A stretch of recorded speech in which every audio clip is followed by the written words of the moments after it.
சிவலிங்கத்துக்கிட்ட வந்துட்டோம். சிவலிங்கத்துக்கு கீழே காயின்ஸ்லாம் காணிக்க அழைச்சிருக்கிறாங்க.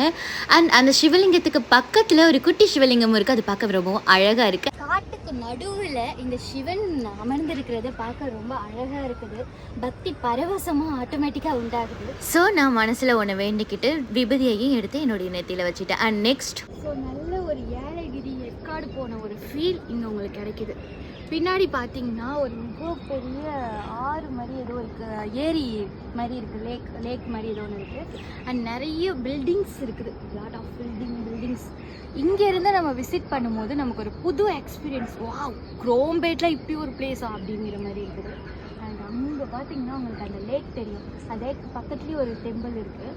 நம்ம ஃபர்ஸ்ட் இன்றைக்கி இந்த டெம்பிள் வந்திருக்கோம், நெக்ஸ்ட் அதை விசிட் பண்ணுவோம். இது அகதீஸ்வரர் ஆலயம் குரோம்பேட்டில் இருக்குது. ஓகே.